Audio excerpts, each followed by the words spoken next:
열왕기하 20장 1절에서 11절까지 말씀 한 절씩 교독합니다. 그때 히스기야가 병들어 죽게 되매 아모스의 아들 선지자 이사야가 그에게 나와서 그에게 이르되 여호와의 말씀이 너는 집을 정리하라 네가 죽고 살지 못하리라 하셨나이다. 히스기야가 낯을 벽으로 감고 여호와께 기도하여 이르되 여호와여 구하오니 내가 진실과 전심으로 주 앞에서 행하며 주께서 보시기에 선하게 행한 것을 기억하옵소서 하고 히스기야가 심히 통곡하더라.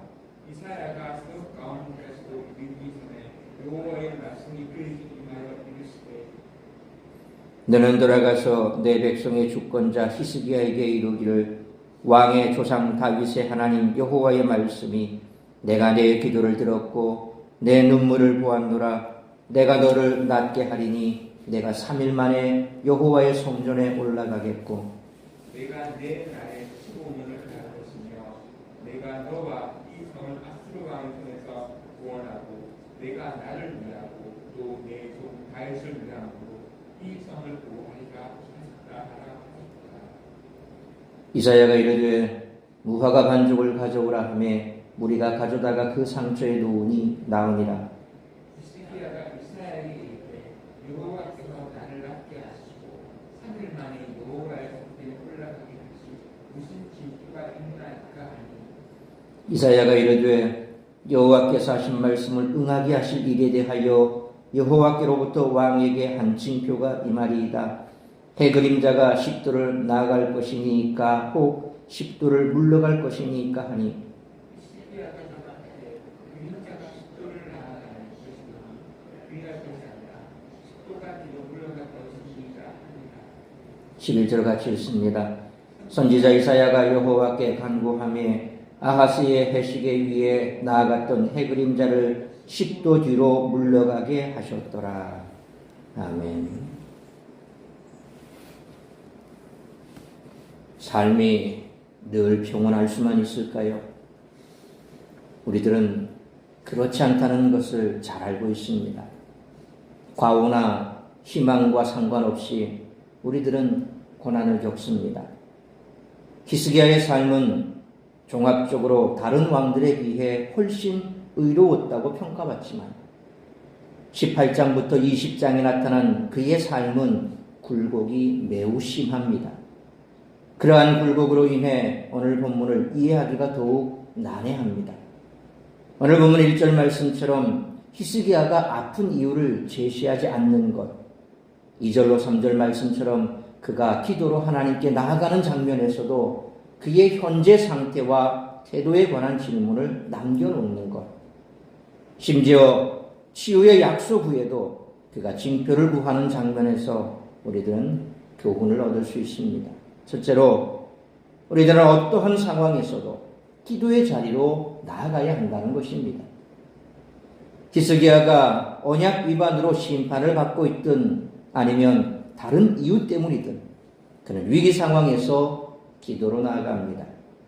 그리고 감정을 쏟아냅니다. 이것이 중요한데 왜냐하면 하나님은 기도자의 목소리를 들으시고 그의 자세를 보시기 때문입니다.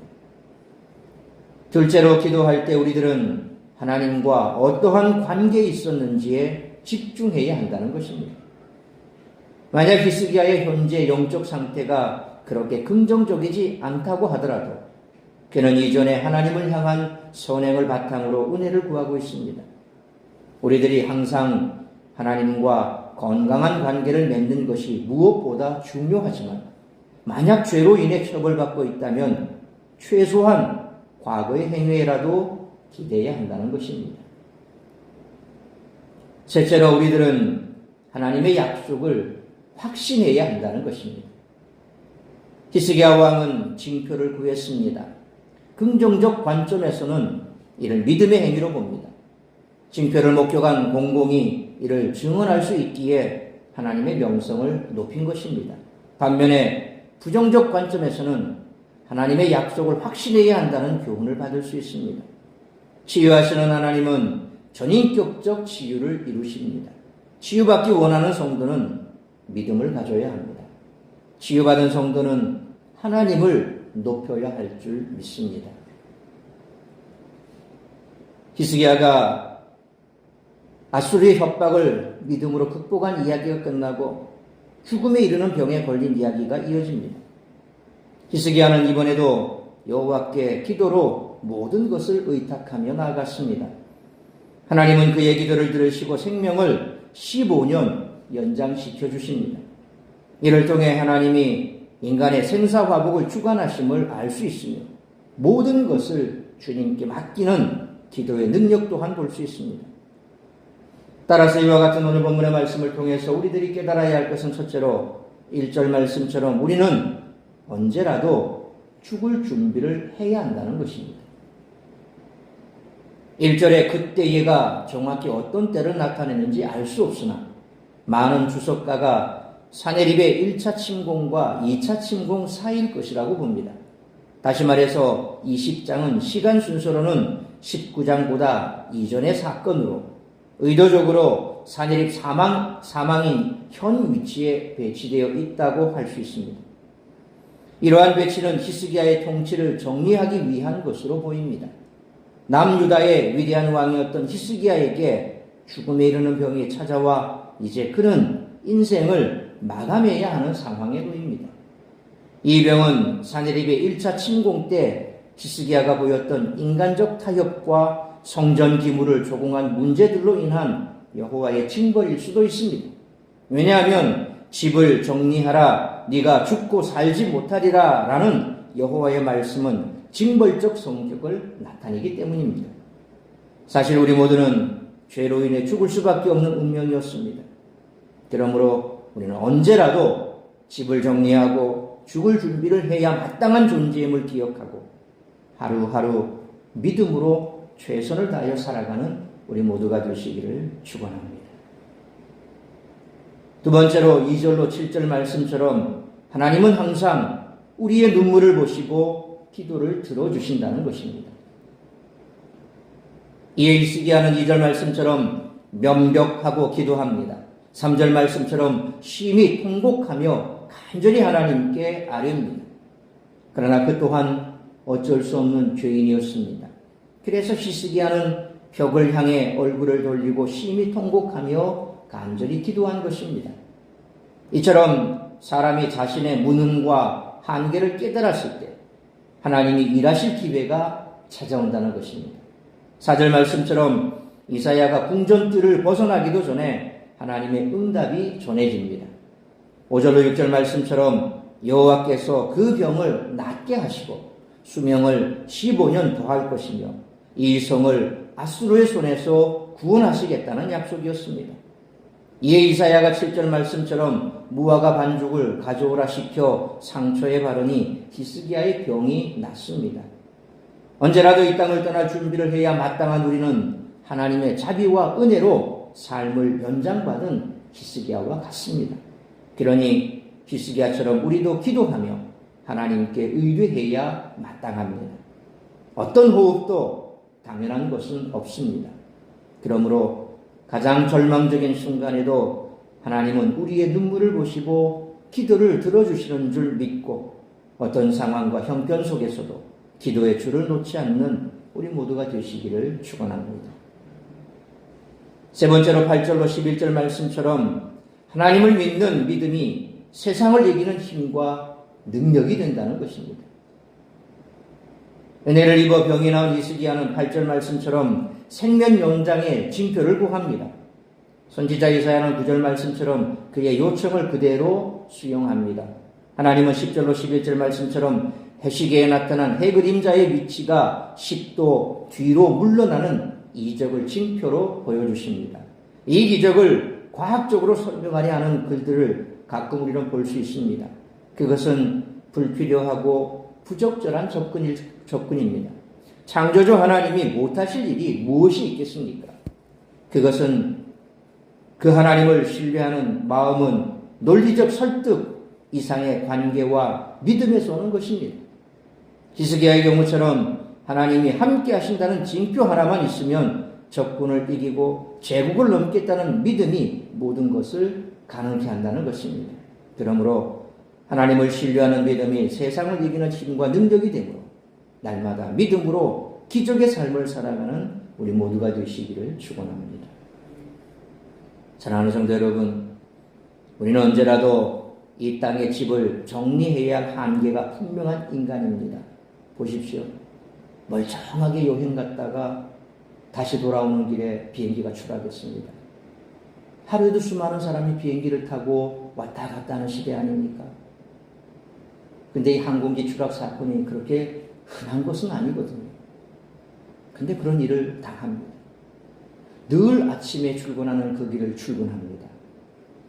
늘 지나가는 그 공사 현장 앞을 지나갑니다. 그런데 갑자기 공사 현장 위에서 뭔가가 떨어져서 부딪힙니다. 뭐 이런 일들 뉴스를 들어보면 참 정말 흔히 세상적인 표현하면 참 재수없다. 그런데 우리의 삶은 그런 겁니다. 오늘 멀쩡하다 내일 어떻게 될지 알 수 없죠. 이게 인간의 한계입니다.